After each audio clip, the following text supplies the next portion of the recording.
Namaste, Hamisha Kushro Vidya. I am Devian Dr. Meenakshi, Assistant Professor in Department of Salakya Tantra, Faculty of Ayurvedic Science, Jyoti Vidyapeeth Women's University. Today in this session, we will discuss the continuation of the primary angle closure glaucoma. In the previous session, we discussed the etiopathogenesis of the primary angle closure glaucoma, like predisposing factors and the pathomechanisms of rise in intraocular pressure.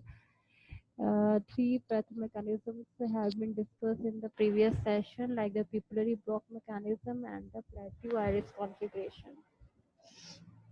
In today's session, we will discuss the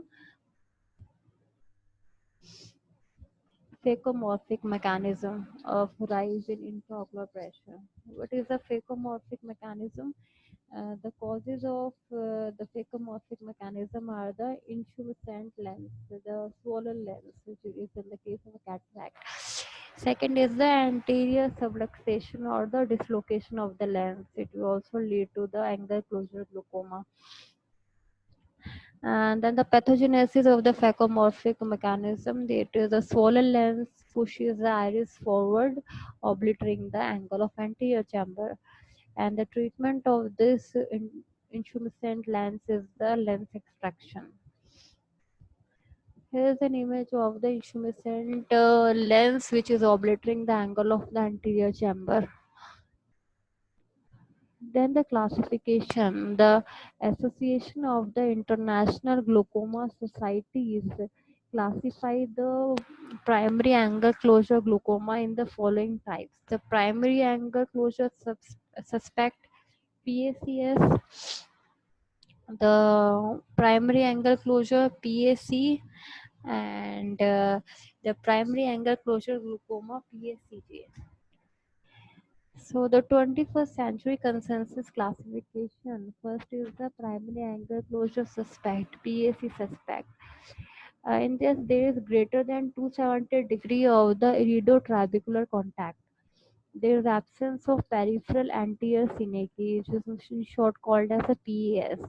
There will be normal intraocular pressure, disc, and visual field. In other words, the suspect eye has normal intraocular pressure and optic nerves and visual fields.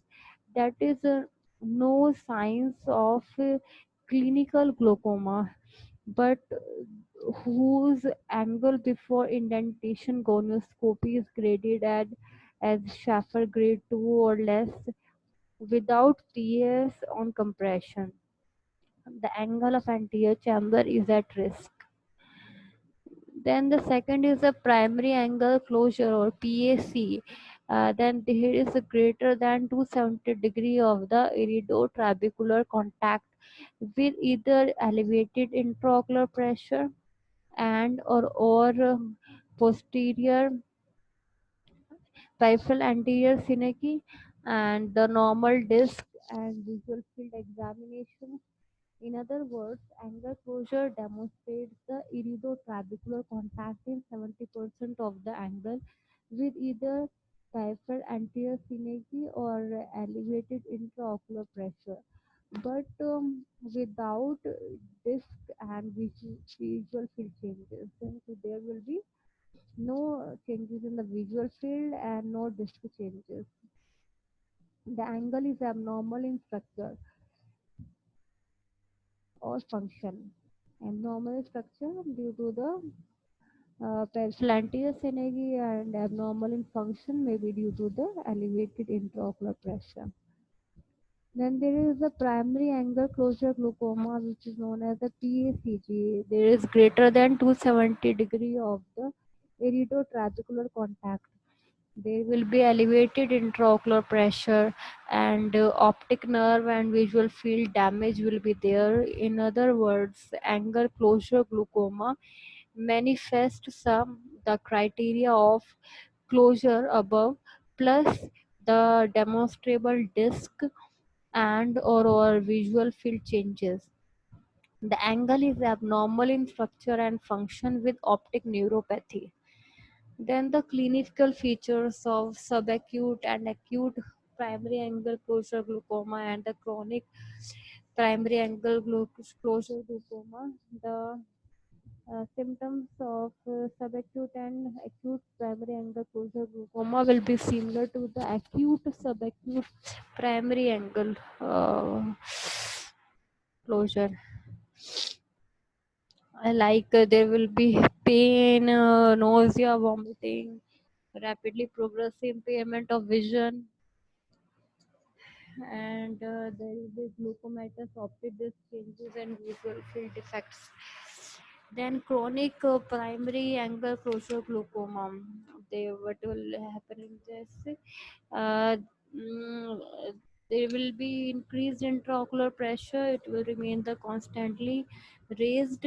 Eyeballs remain white. There will be no congestion and they will be painless. Optic disc may show the glaucomatous cupping, and visual field defects will be similar to the primary open angle glaucoma, and the gonioscopy reveals a variable degree of angle closure. There will be more than 270 degree of angle closure with peripheral anterior synecdoche. Then the treatment, the laser Eldotomy alone or along with the medical therapy should be tried first, and then trabeculectomy or the filtration surgery is needed when the above treatment fails to control the intraocular pressure. And there is a prophylactic laser iridotomy in fellow eye must also be performed. The next is the absolute primary angle closure glaucoma. The chronic phase, if untreated with or without the occurrence of intermittent subacute attacks, gradually passes into the final phase of absolute glaucoma. The clinical features of absolute primary angle closure glaucoma are the painful blind eye. The eye is painful, irritable, and now completely blind. There will be no light perception also. And perilimbal reddish blue zone, a slight ciliary flush around the cornea due to dilated anterior veins, anterior ciliary veins will be there, and the cornea in early cases is clear but insensitive. Slowly it becomes hazy and may develop epithelial bullae or filaments. Anterior chamber is very shallow. Iris becomes atrophic. Pupil becomes fixed and dilated and gives a greenish hue. Optic disc shows granulomatous optic atrophy. Intraocular pressure is high, eyeball becomes stony hard. These are all the clinical features of absolute primary angle closure glaucoma. Then there is the management of the absolute glaucoma. First is the retrobulbar alcohol injection. It may be given to relieve pain. First, 1 ml of 2% Valocaine is injected, followed after about 5 to 10 minutes by the 1 ml of 80% alcohol. It destroys the ciliary ganglion. Then the destruction of the secretory ciliary epithelium to lower the intraocular pressure may be carried out by cyclocryotherapy or cyclodiathermy or cyclophotocoagulation.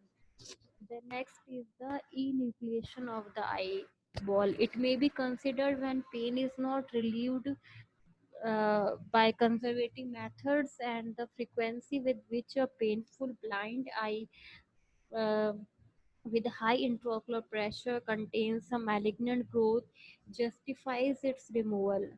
So there will be a surgical technique to remove the whole eyeball. It is called the enucleation. Then the complications of the absolute primary angle closure glaucoma. If not treated due to prolonged high intraocular pressure, a few complications may occur, like corneal ulceration. It results from prolonged epithelial edema and insensitivity. Sometimes corneal ulcer may even perforate. And staphyloma formation occur as a result of continued high intraocular pressure. Sclera becomes very thin and atrophic and ultimately bulges out either in the ciliary region, it will cause the ciliary staphyloma, or equatorial region where it causes the equatorial staphyloma. The last complication is the atrophic bulbi. Ultimately, the ciliary body degenerates and the intraocular pressure falls and the eyeball shrinks. And the right lower image shows the atrophic bulbi, whereas the eye becomes shrink, atrophy. This session completes here. Thank you so much. This session is powered by digital version 2.0 Jyoti Vidyapeeth Women's University. I hope you are satisfied with my digital session. If you have any query, please mention in the comment box. I will resolve it. Thank you so much.